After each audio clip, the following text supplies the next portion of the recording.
Good morning, wrestling fans. Welcome to PWR today, Friday morning, the end of the week for most. It's September 11th, 9/11, 2020. We're 19 years away from what happened in New York, in D.C., and Philadelphia. I'm the man they call Meathead, and joining me every Friday morning, as he usually does, it's Matthew Thomas. Morning, Matthew. Good morning, Meathead. So, 9/11, wow. I mean, it's weird to say it like we say it now. You know, in 2001... you had your random conspiracy nuts, and you had, you know, these people that you made fun of and you mocked because they didn't follow along with the current things that were going on. What was that Mel Gibson movie with Julia Roberts? Was it conspiracy theory? It was. Was it conspiracy or conspiracy theory? I think don't remember. It was. It was one. It had conspiracy in the title. Yeah, but it also had Patrick Stewart as a bad guy, and he bit him in the nose, and he was wearing that bandage over his nose, like a breathe right the rest of the movie. You know, it was basically the Mel Gibson character was this nut job that believed in all these different conspiracies, but he was on point with one of them. And one of them was absolutely correct. And it was about this woman who was going to get attacked or killed or whatever it was. So, you know, we make fun of the Mel Gibsons of the world, but I think 19 years later, we've got a lot more Mel Gibsons in the world, and they might not be so wrong after all. Yeah, you've got quite a few Mel Gibsons, some of them in the actual Thunderdome, as a matter of fact. Nice play. Let's talk Smackdown. See Smackdown. But first, we're going to get to AEW. Fantastic segue, Matthew. I failed you on following up on it, but that was absolutely fantastic. Yeah. I'm the segue guy. So you ride one of those little machines? Exactly. I'm by that I mean I am doing the show on a Segway. Okay, great. You know, kind of like Job from Arrested Development. We didn't really touch on the matches that happened from AEW Dynamite. Damien and I just got off on our own little tangents over and over, talking about every other things, including ball hair, from one of our sponsors, Manscaped.com. Damien Nelson will let you know he doesn't have an issue with ingrown hairs anymore. And then you had David Hero last night talking about keeping your balls silky smooth and, you know, take care of them. And you got Shane Helms talking about, my God, I love Manscaped.com and I love the Lawnmower 3.0. But boy, oh boy, this is just giving carte blanche to all of us to act the damn fool.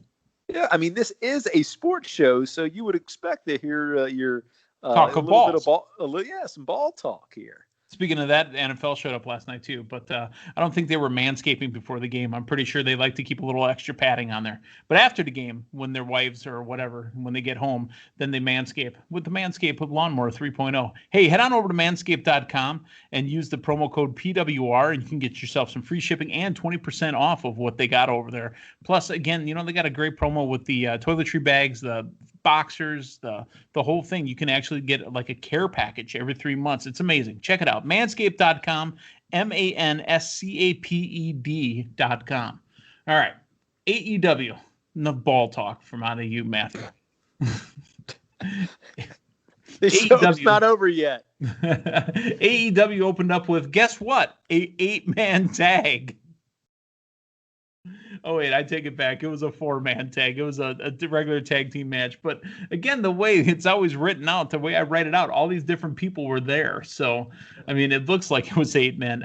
Eddie Kingston, Eddie Kingston had something to say last night, Wednesday night. And he wasn't hiding it. The word is that Eddie Kingston had gotten called by WWE just moments before he debuted on that TNT match with Cody. Your thoughts on what Eddie Kingston can do? Obviously, he can wrestle and he can talk, but which one is he going to do more? Yeah, he's great on the mic. I think they've got a good leader of that. I hesitate to call them a stable. It's a stable he's trying to keep together, but I think having him in that leadership role where he can utilize that mic, I think that's the right move for him at this. You know, he was never eliminated from the Casino Battle Royal at All Out. He winked at the camera and let us know. Yeah. So still an active participant in the Casino Battle Royal. So he's got that going for him. But no, I think he is a really gifted talent, and I'm glad that we're seeing more of him. And honestly, I think this match to open was just to get more exposure for Kingston. Okay. I want to bring this up. Damien and I already talked about it yesterday, but I got to re-bring it up. It's the baby Bjorn, folks, not Reba or Rebby wearing a strap on. It's the baby Bjorn. That's how she was carrying her baby. I struggled so hard yesterday morning trying to think of the term Baby Bjorn. Matt Hardy, your thoughts on Matt Hardy, the concussion, and really, his statement saying that he's okay.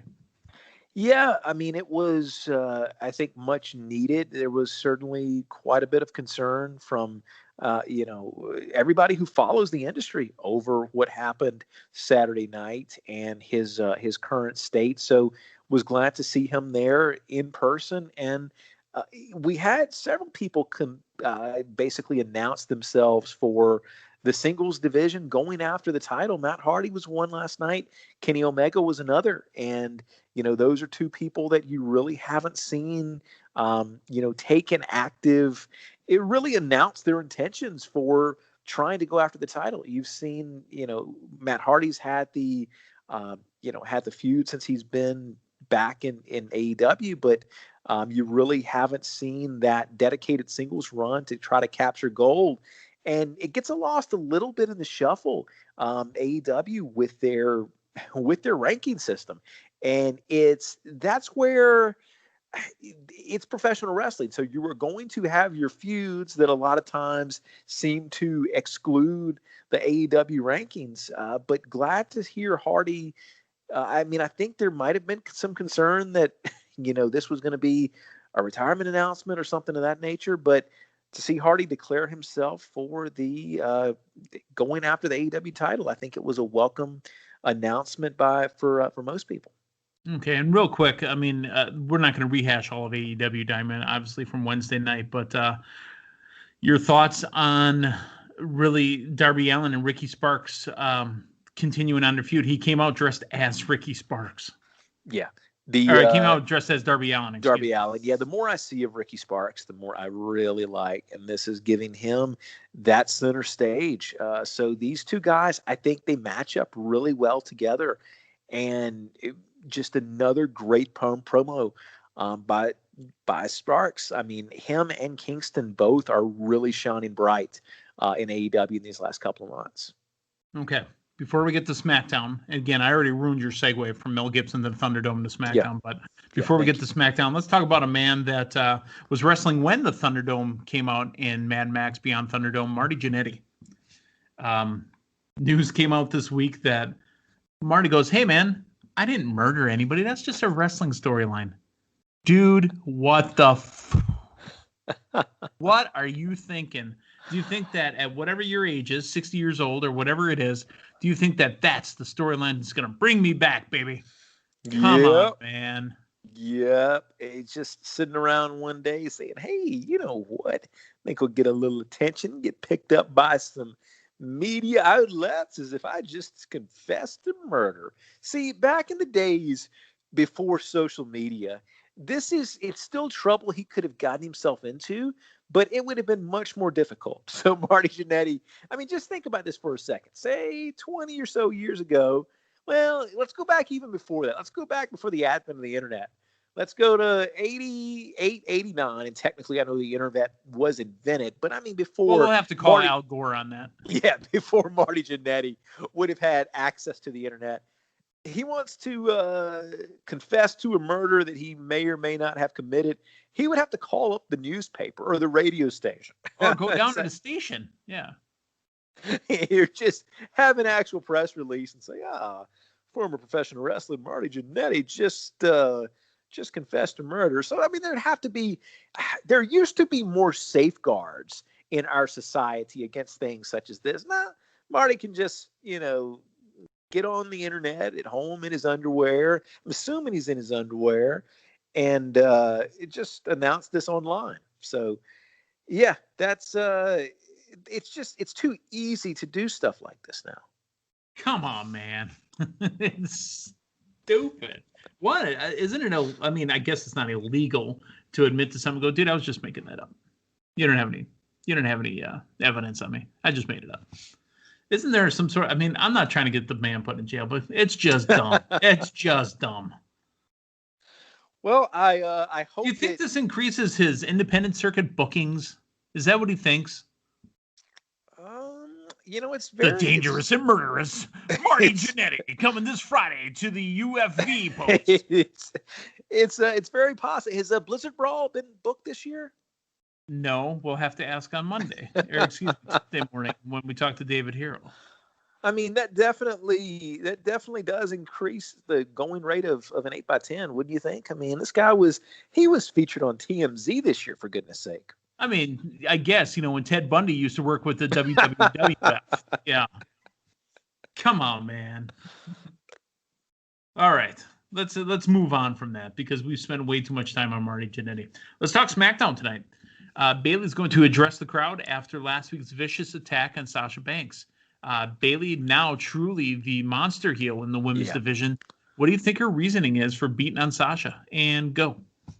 Because she's becoming a damn good heel. That's why. Who knows? But I'm digging it. And these two, I feel like, have really excelled this year and really made progress. Baley, the heel, was a gradual process for me. I'll admit I didn't buy it fully at first, and she has really grown into that character. And the whole Baley Sasha title run, it seemed like it lasted quite a while, and we kind of got hit over the head with it on all WWE programming for a while. But man, I think it had the desired effect. And when I saw that heel turn last week, I think they did a great job with it. It was one of those long heel turns that, they just stayed with it. The beatdown seemed to go on and on and on. And I think it was very, very effective. So I'm looking forward to seeing what she has to say. And, if you had one of them that was going to turn, I think this was definitely the right decision. Move. Absolutely. Yeah. Just, staking your heels into Baley the heel. I'm feeling like she's getting, as Dave calls her, the Karen of the WWE. Yeah. She seems to be getting more comfortable with it, and I think the fans are starting to buy it. Okay. All right. Jeff Hardy and AJ Styles are set for an Intercontinental Championship showdown now. Sami Zayn is in the mix. Do these guys go a three-way match at Clash of Champions? I think that's where we're headed, and my goodness. I mean, Sami Zayn just looking refreshed and rejuvenated. What a and hairy, dude. Yeah, during the quarantine when you were home, you couldn't catch a haircut, dude. Yeah, and I mean, he's a pretty energetic guy anyway. But my goodness, he's turned up. If he was turned up to 11 before, he's turned up to like 22 now. I mean, Sami Zayn, such a he seems to have this rejuvenated vigor to him. Yeah, I turned up the treble till it gets real loud. That's what you're supposed to do with the treble. Yep. Not the treble, the trouble. Bray Wyatt is going to unveil his newest creation on the Firefly Funhouse. Spoiler alert, folks. I believe it's going to be a Sister Abigail / Alexa Bliss doll. Hey, I want to see it. I want to see it too. I really want to see it. So with the Firefly Funhouse, I was trying to think about this the other day. We're well over a year now, right? Yeah, do you remember when they were first coming on? Like, dude, what is that crap in between the segments?